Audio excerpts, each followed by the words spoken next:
can't see Chris putting himself in a position to suffer the consequences of fighting with Conor if Conor's not got a license.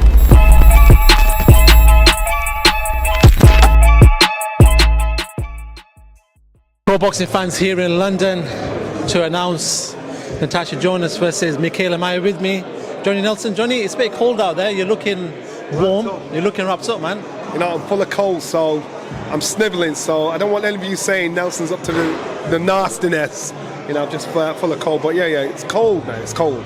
We sending that medical bill straight to Sky, mate, once again. Let's talk about why we're here. Good fight this one. Natasha Jonas versus Mikaela Mayer. Mikaela Mayer's been waiting for this opportunity since that loss to Alicia Baumgardner, and Natasha's been collecting the straps. Let's talk to me about this one. The talk of this has been cooking for a while. I know each time we spoke to Mikaela has expressed interest in this. She doesn't want to look behind her at Caroline Dubois. She wants to look forward, and so this is actually a really good fight. And this is one of those fights where you'd look at Natasha and think, Natasha, you've been at this position now. We know what you're about. We know what you're capable of doing. Is Meyer the one that's going to take over you? I think it's a really good fight, really good clash. I've seen these girls together. They're very respectful of each other, but remember, Natasha has depth and skill. Yes, she's the older fighter, but I think she's the wiser fighter, the more experienced fighter. So pedigree answers it all. I just think it'd be a good fight. Obviously, Mikaela's, like many female fighters, have had to jump through weights to make opportunities for themselves. We know she fought Alicia Baumgardner for the super featherweight titles, and then moved up to super light. Now she's fighting at welterweight. Is it just going to be the norm in female boxing, just to make sure you can get them opportunities? Well, you know, it's getting the right fights as well, because the levels are so completely different. So you've either got outstanding or not outstanding. There's not much in between. So Mikaela jumping up to get in there with Natasha, she's going to understand. She's going in there with someone that's fully fledged, comfortable at the way. And so, you know, this is the risk she's willing to take. And I like that. I like fighters putting themselves in a position. There's no point in not risking anything, not taking a chance if you want to achieve anything in this game. Talking about female fighting, women boxing, we saw on the weekend Katie Taylor against Chantel Cameron. Talk to me about this one. The atmosphere was great. There was talking points in that fight. First of all, the knockdown in the first round, a lot of people said, you know, should have counted.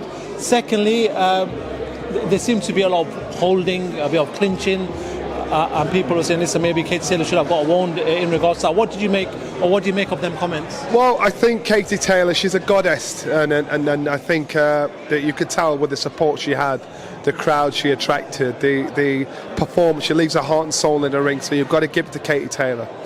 But Katie Taylor is not the Katie Taylor she was 2 years ago or 3 years ago. And I can remember seeing this, I'm like, you know what, she's slipping now. But she's still got the fight and that grit and that determination that many fighters haven't got. I thought the fight was great. I thought she got put down with a beautiful, solid jab. And anybody tells you that wasn't the case, the feet weren't trapping. You know, she went to throw a shot, just as she's letting the shot go, bam! Perfect timing. Couldn't mean I loved it. It was a wicked shot. So you've got to give credit where credit's due for that shot. Yes, the fight, it was a bit scrappy at times. There was a lot of holding, but you've got to do whatever you can to win. And Katie still managed to pull it out of the bag. She won whatever way she could. But now you see, in reality, do you think it would have been so tight? It would have been such a hard fight 2 or 3 years ago. I don't. So I think Katie now understands her value, knows where she is in the positioning of her career. So she should be thinking about picking the right fights for herself if she wants to go out as a winner. Would that next right fight be the rubber match? It's 1-0. Obviously, Chantel won the first one, Katie won the second one. Would you want to see the third one? Yeah, I would. I don't think it'll happen, though. I don't think it'll happen, and that's the business side of it. But I would love to see it. These two are so well matched, and so I just think, you know, okay, you step out now. You've done your job. Step away from that. Step away from that fight. Just quickly going to talk about a few other points in boxing. First of all, Anthony Joshua linking up with Ben Davison. I'm not sure if I've asked you about this. Just your thoughts in regards to that.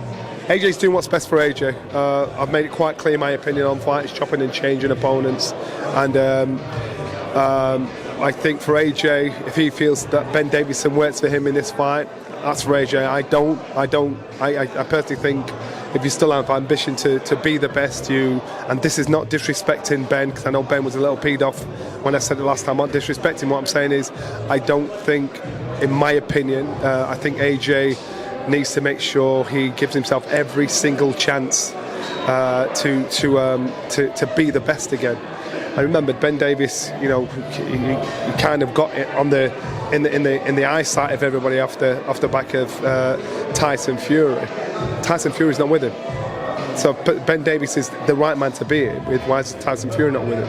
That's how you got to think about it. You got to go to the best to get the best, and I think AJ, if it works for him, it works for him. But in my opinion, I wouldn't do it. I'd work with the best. I've spoken to a few people about this.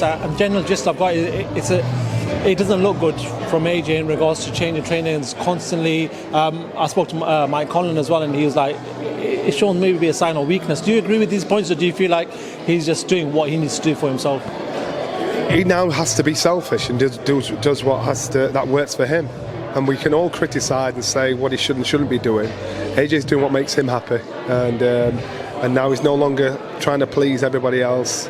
I think some of his decision making is wrong, but you know what? He's just got to. You live by the sword, you die by the sword. His decisions are his decisions. I wouldn't do it. You're talking to an ex-champion, an ex-fighter here. I wouldn't do it the way he's doing it. But again, it's not our business; it's his business. Tyson Fury, Oleksandr Usyk, February 17th. Talk to me about this one. Froch saying, listen, I don't think that fight's going to happen in February. Even John Fury said, listen, Tyson's last performance wasn't what he wanted, wasn't what he expected. Do you feel like Tyson can get ready? He's got enough time to make sure he's ready mentally, physically for that fight on February 17th? He better do. He better be, because if he's not on point, then if he's not on point, then he'll lose a fight that he will struggle like hell to deal with losing. I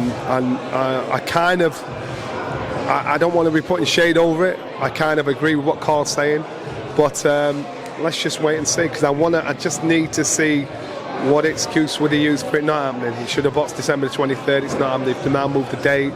I heard there were a few conditions to that happening if the fight didn't happen on the 23rd.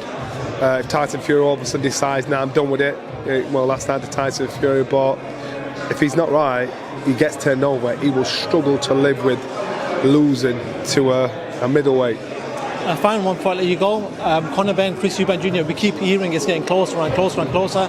What do you know about the situation? I don't know anything. I don't think it's going to happen.